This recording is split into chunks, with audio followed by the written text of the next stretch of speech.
Good morning, good afternoon, good evening. Welcome to the April 2026 Solutions for a Happy Life podcast. I am joined today, as I always am, by my dear friend Cody Redding. Cody, how are you? I'm great. Good sleep last night or not? Yeah, I think I got more than Kraig. Kraig is suffering on the sleep side. Mr. Kraig Rehkemper. I am. The coffee is flowing this morning. Coffee's flowing. How's the sleep quotient on a scale of 1 to 10? It was improving until yesterday. So we're back to a 3 or a 4? Yeah. I promise it will get better. All right. And then they'll grow up and get old, and they'll do crazy things like my youngest Grace did last week. She got engaged. That's right. Congratulations. Yeah. I need my wealth managers here to make sure I get enough money for a wedding. So, Anyway, first of all, gents, great job last month. We had a lot of good client comments and questions on the two macroeconomic issues, what's going on in Iran, which is still going on, and the evolution of AI, which is still evolutioning. It is. Every day. So today, what I thought we'd do, we're going to switch gears a little bit. And the title of today's podcast is the Longevity Equation 2.0. And it's 2.0 because, as you guys know, and as Cody certainly knows because he had a large hand in this, I don't know, 10, 12 years ago, I wrote a book with my good buddy Barry LaValle, and Cody was the one that introduced me to Barry and his research. And it was really about, at the time, retirement transition and both the financial and non-financial issues that we face. And I have started research on kind of what I'm affectionately calling Book Project 2.0. And we're going to talk about some of that research today. And what's interesting is back in 2014, it was really about making an exit from your working life and making an entrance into your retirement life. And really, I think in 2026, the research that seems to have a common theme is really, I'll use the word endurance. It's longevity. And what I've found with research is that people have a much better handle on the financial aspect. They don't have it solved, but they're aware. But they remain pretty unaware of these non-financial issues. And we're going to talk about both today with you guys. And I'm just going to reference it real quick because it feeds into all of this. But, some of the research, number one, like MIT Age Lab, and Cody, you and I met Dr. Joe Coughlin 2 or 3 years ago, I think. Very interesting guy, brilliant guy, and really comes off as a regular guy, but runs the MIT Age Lab, and a lot of their research. TIAA Institute has done some great research in this area, as well as the Milken Institute, Johns Hopkins. There's a litany of research sources, and they are all coming to the same conclusion. So that's why I want to dive into it today. Cody, I'm going to ask you to kind of be, I'll say our data guy, but more focused on the economy, the market, inflation data, economic forecasting, the financial aspect of it.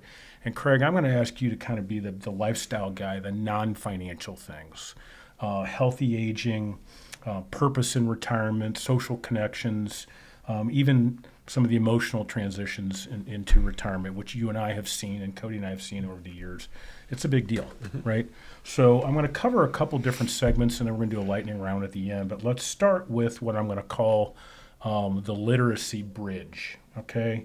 And Cody, I want to ask you first about kind of the reality of this transition into retirement, and people have a little better handle on the finance, but as you know from your day-to-day work, not a perfect handle on it.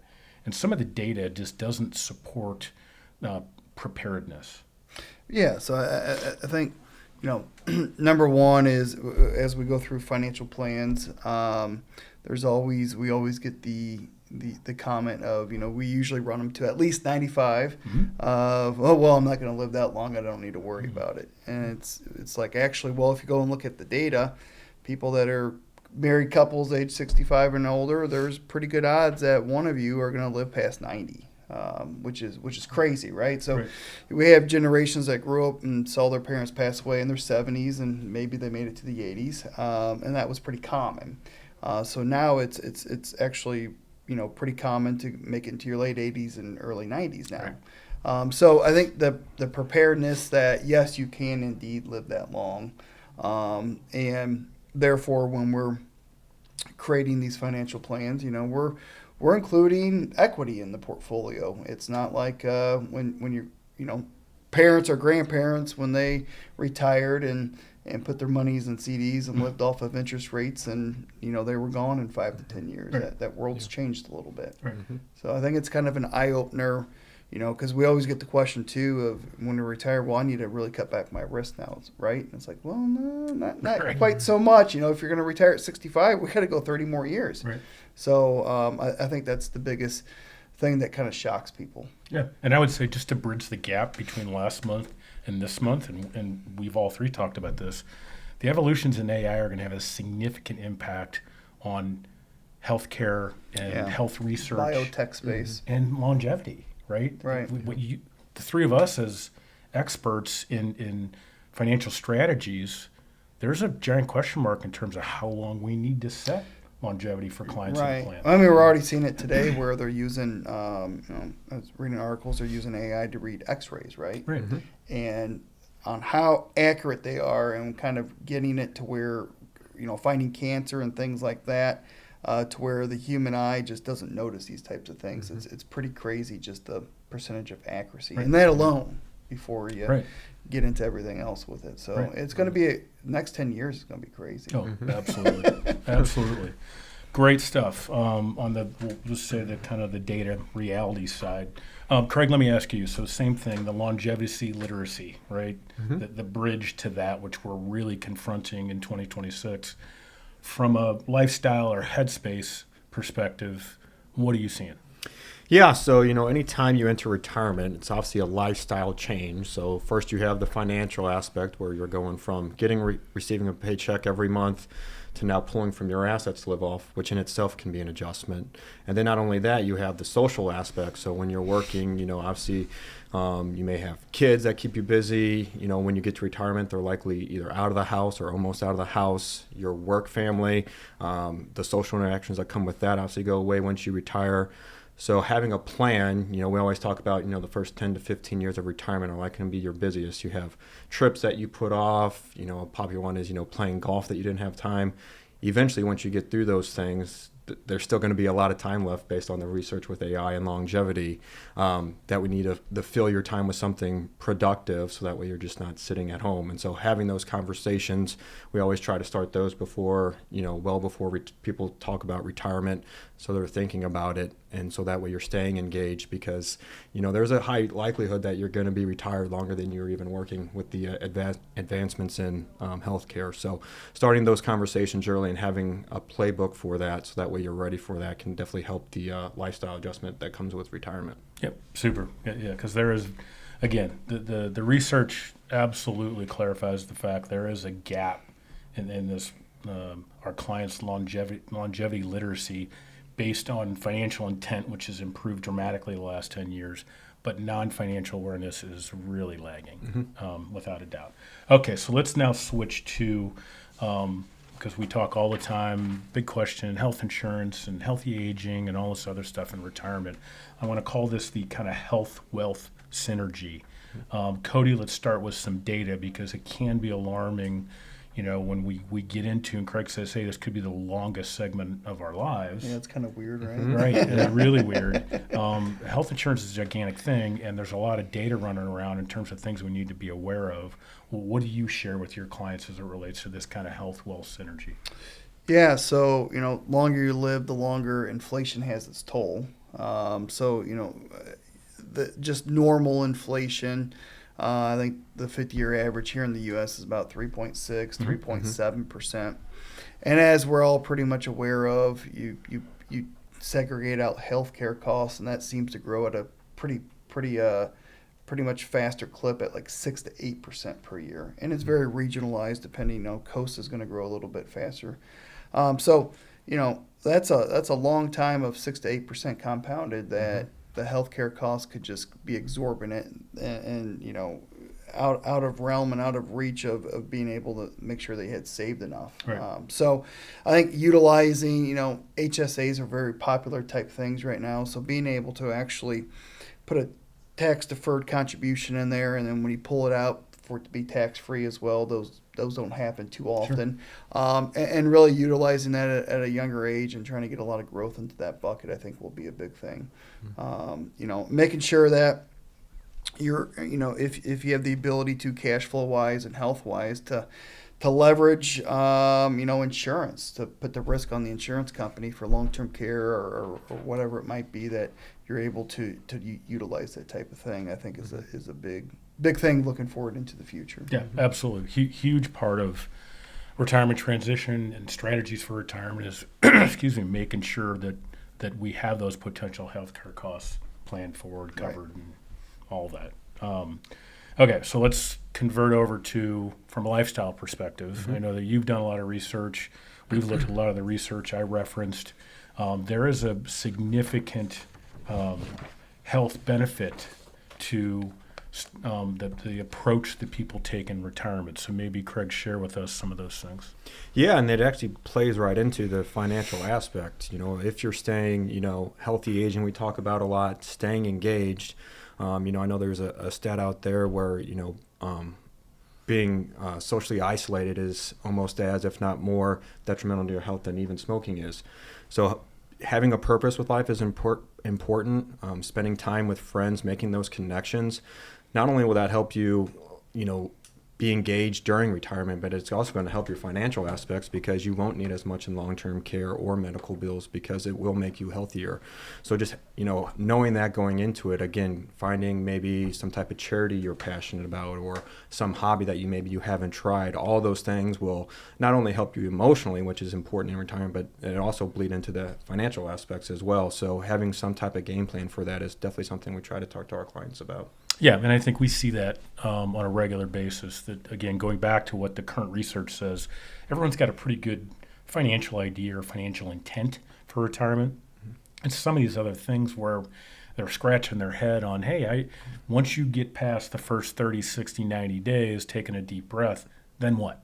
Right. What are you going to do? What are you going to fill your time with? And we've seen people that have struggled with social interactions because all of their social connectivity was at their job. And that can become a big issue. And you're right, that can be as detrimental to health as smoking or other things going on. Right. So huge connection there. All right, so last segment, let's do this. Let's do a little lightning round action. All right. I'm going to give you guys a question, and I would like you to answer it from your perspectives that we've kind of approached on this podcast. So, Cody, I'm going to start with you. In 2026, what is the biggest retirement risk? I mentioned a little bit earlier, I think inflation leakage, I guess you would say. So, short term is not being prepared for a rapid increase in inflation on the upside. So think about retiring in 2023 and all of a sudden you're looking down the barrel of 9.5% inflation on the front end. Well, guess what? The only way that goes down is deflation, negative inflation, and that doesn't happen very often. Right. So, I think from 2020 to 2025 alone, things are about 25 to 30% more expensive, and that gets more expensive every year laid on top of that. So the short term, having a big rise up at the beginning, and long term, just like we talked about, 30, 35 years of 3.5 to 4% inflation is going to have a big impact on your assets today, and making sure that you do have enough equity exposure to get that growth in there. So if I run out of money because inflation eats it up, can I move in with you in the Gulf? You're always welcome. Good answer, Cody. All right, Kraig, from your perspective, 2026 biggest retirement risk. Yeah, and I would say it's identity leakage. So going back to kind of what I was talking about earlier, when you retire, you lose that social aspect that associated with work. So when you do eventually retire, finding a way to fill your time to replace that social connection. Again, we mentioned things earlier, volunteering, seeing friends more that you maybe haven't seen as often when you're working, all those kind of things, and definitely help and can be a risk when you enter retirement. Super. All right. Number 2, Cody. Single best investment for 2026? Probably doing some sort of, looking at your accounts and doing some sort of tax efficiency audit. A lot of people, most people's assets are retirement pre-taxed type of accounts, right? So your IRAs and your 401ks or your 403bs that you put money in there and you got a deduction up front. Well, as time goes down or as time goes on, you have to start taking that money out, and guess what? You got to pay tax. So you have to assume for the taxes in there. So, Roths are great utilization vehicles, especially for long-term growth, because, we're thinking you're going to need this money for a lot longer than you used to. And I talked about it earlier, too, utilizing your HSA accounts and making sure that you can get the maximum in there if possible, or get as much as you can in there, and being able to use that down the road for health expenses, which I'm sure we all have at some point in time. Kind of looking at where tax rates are today and probably where they will be in the future. The likelihood of them going up at some point is pretty high, I think. I would tend to agree with you. And I should clarify for my friends at compliance, single best investment of time for this year. Yes, time. Just be careful there. So, Kraig, your turn. I love Cody's tax efficiency audit of everything. Single best investment of time for this year. Yeah, I'd say doing a social audit. So, kind of back to what we were talking about earlier, seeing, what kind of organizations that you may be passionate about that you haven't had time to reach out to, maybe get involved with them. Luckily nowadays there's podcasts on just about anything. So if anything, piques your interest, go research it, find out about it. I'm sure there's some type of local group in St. Louis that you can get involved with to do that. So some type of audit just to get involved, maybe try something new that you haven't had a chance to. Watch our podcast first. That's right. Then, that's right. I'm assuming you're doing that right now. Okay, so let me keep up with the final question. A very self-serving one. Okay, Cody, Retirement Book Project 2.0. Describe for me the theme in one word that you would recommend to me. I think out of all the stuff we talked about today, it'd be probably sustainability. I like that. You like that? Sustainability for the potentially longest phase of your life. Yes. Okay. Yes, very self-serving, Kraig. Give me the theme of Retirement Book 2.0 I should be looking at. I'm gonna go with vitality. I know you always say this quote to our clients. You're retiring from work, you're not retiring from life. So I'd say vitality. Excellent. Gentlemen, fantastic job. As always. Chris, you too. Fantastic job back there. There's a joke there. We'll cover that next time. I want to thank everybody for listening. Hopefully the longevity equation 2.0 kind of resonates with you. If you got any additional questions, please reach out, call one of us, email, use our text line. Feel free to share this with any of your friends, family, colleagues that are kind of looking at this potential retirement transition decisions in the next, say, decade. And again, reach out. Happy to talk to you about any of this stuff.